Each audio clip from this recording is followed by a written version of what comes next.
క్రీస్తునాథుని యందు ప్రియ సహోదరి సహోదరులారా, ఈనాటి సువార్త పఠనంలో ప్రభువు నేను మంచి కాపరిని, నా గొర్రెలు నా స్వరము వినును అని సెలవిస్తూ ఉన్నారు.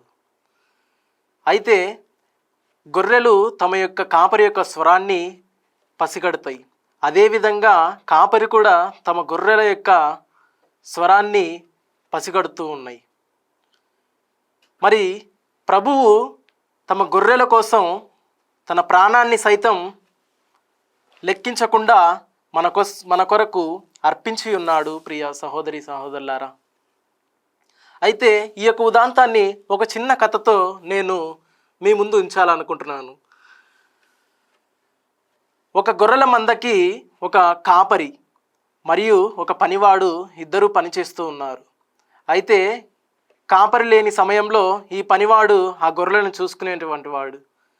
ఒకానొక సందర్భంలో ఆ గొర్రెల దగ్గరికి తోడేలు వచ్చినప్పుడు ఈ పని మనిషి జీతానికి పనిచేసేవాడు కాబట్టి తన ప్రాణాన్ని కాపాడుకోవాలని ఆ గొర్రెలను అక్కడ వదిలేసి వెళ్ళిపోతూ ఉన్నాడు. అదే గొర్రెల కాపరి నా గొర్రెల ప్రాణాన్ని కాపాడాలని తన ప్రాణాన్ని లెక్క చేయకుండా ఆ గొర్రెలను సురక్షితంగా కాపాడుకుంటున్నాడు. అదే మన క్రీస్తు ప్రభువు చేసినటువంటి గొప్ప త్యాగం, ఒక ప్రేమ. ప్రియ సహోదరి సహోదరులారా, మన అనుదిన జీవితాల్లో తల్లిదండ్రులు కూడా తమ పిల్లలకు ఆరోగ్యం బాలేని పరిస్థితుల్లో ఎటువంటి ఒడిదుడుకులకు లోనైనప్పటికీ కూడా తమ పిల్లలకు స్వచ్ఛమైన వైద్యం చేపియాలని తాపత్రయపడుతుంటారు.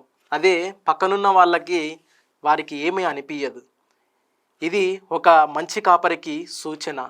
ఇంకొక విధంగా చూసుకున్నట్లయితే గురువు శిష్యువు మధ్య యొక్క సంబంధం.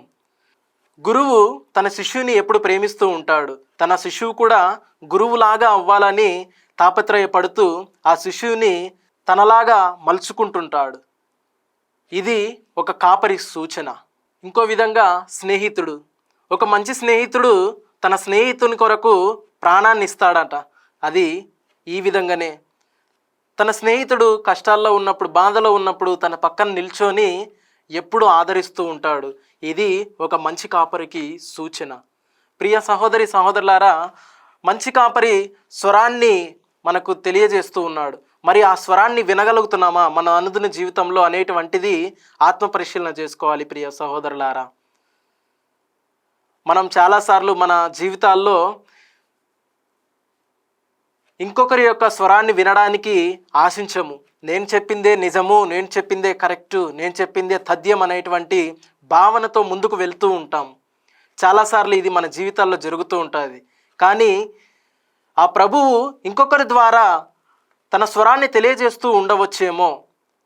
అందుకు మనం వినాలి. అవతల వ్యక్తి యొక్క బాధను, వేదనను కూడా వినగలిగి ఆ వ్యక్తికి తగినటువంటి శాస్త్రమును, చికిత్సను ఆ వ్యక్తికి కూడా అందించాలి. ప్రియ సహోదరులారా, కానీ ఇది మన జీవితాల్లో అంతంత మాత్రమే కనబడదు. నేను చెప్పిందే నిజమని నీ స్వరాన్నే ముందుకు లేపుతూ ఉంటావు. కానీ ఈరోజు ఒక కాపరి తన గొర్రెల స్వరాన్ని వినగలుగుతున్నాడంటే గొర్రెల కోసం తాను చేసేటువంటి త్యాగం అలాంటిది అని మనం తెలుసుకోవాలి. ప్రియ సహోదరులారా, మరి మన అనుదిన జీవితంలో ప్రభు మనతో కూడా మన కష్టాల ద్వారానో, సుఖాల ద్వారానో, సంతోషాల ద్వారానో, ఆనందాల ద్వారానో, దుఃఖాల ద్వారానో ఏదో ఒక విధంగా మనకు ఒక సందేశాన్ని, తన యొక్క వాక్కును లేదా తన యొక్క స్వరాన్ని మనకు వినిపిస్తూ ఉంటాడు. మరి ఆ స్వరాన్ని వినగలుగుతున్నామా? ఆ స్వరానికి అనుగుణంగా స్పందించుచున్నామా? లేదా నీ ఒక మంచి కాపరిగా ఇతరులకు సూచనగా ఉంటున్నావా లేదా అని ఆత్మ పరిశీలన చేసుకుంటూ ఈ ప్రత్యేక కాలంలో ఆ ప్రభుని యొక్క ఆశీస్సుల కొరకు, దీవెనల కొరకు ప్రార్థించి వేడుకుందాము.